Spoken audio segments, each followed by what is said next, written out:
Hi everyone, today we're talking about spouse visas in the UK.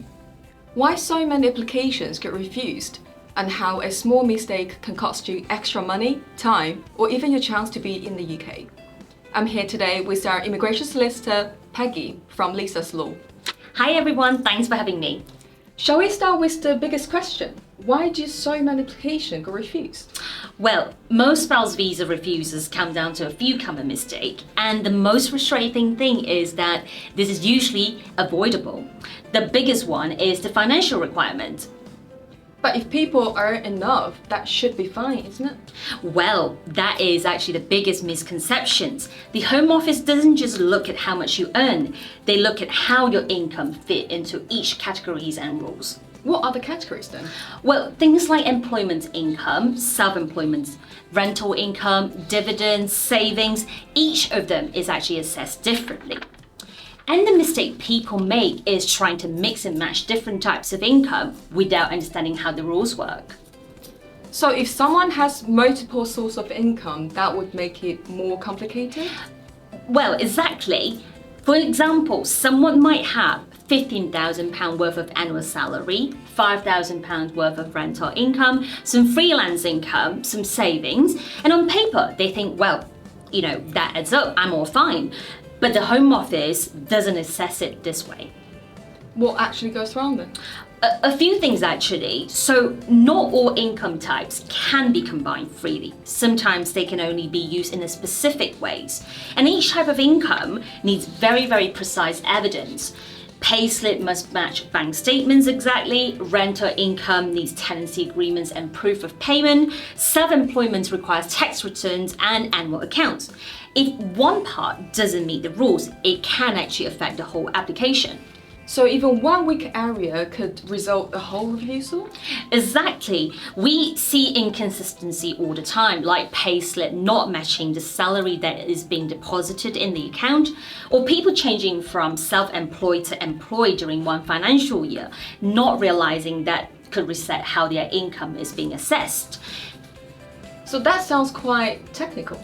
It is, and sometimes the best approach is actually to simplify. Instead of using all income sources, we choose the strongest, cleanest category that clearly meets the rules.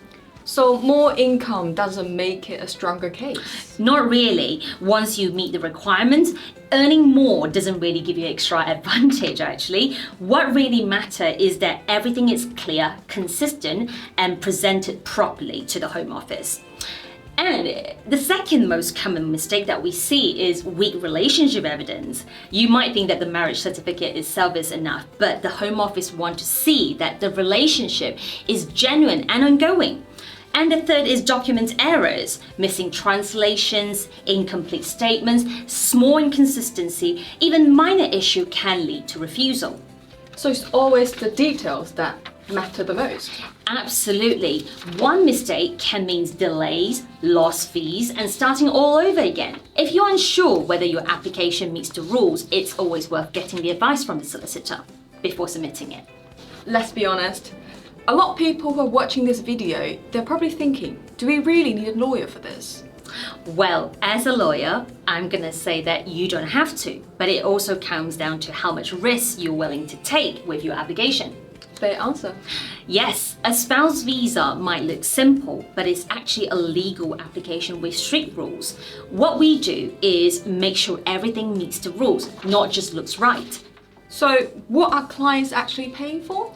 Well, they're paying for a full legal assessment of their application. We check financial evidence, relationship documents, and how everything is being presented. We even prepare a legal representation letter to present your case to the Home Office.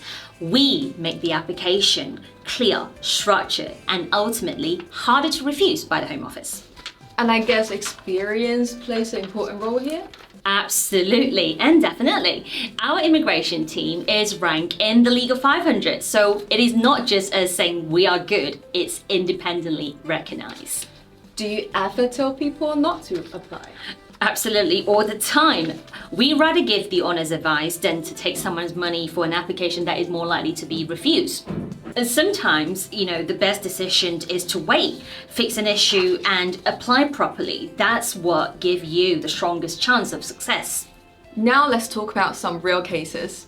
Peggy, would you mind sharing some of the cases that it seems risky at the beginning, but you managed to fix it at the end?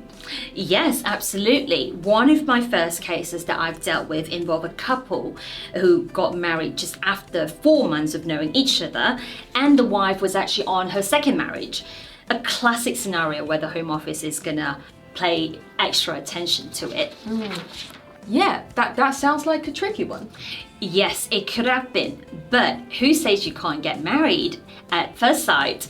What we really try to say here is that the Home Office doesn't measure relationship by time, but by evidence. So we work with them to build a clear timeline, how they met, how the relationship developed, and how they stay in contact. We included travel history, photos, communication records, and explanations to support everything. Wow, so you're really telling the full story. Exactly. Once everything was structured properly, the application was submitted and it was approved. What about a spouse visa case that involves with complicated financial situation? Yes, we have had a couple of the cases like that, and I had a client with multiple income sources: employment, rental income, and business income. But their payslip doesn't match what was going into the bank account. That sounds like a big problem. It was, and they asked me, can we just apply straight away? And I said, well, you can, but you risk having a refusal. So what did you do?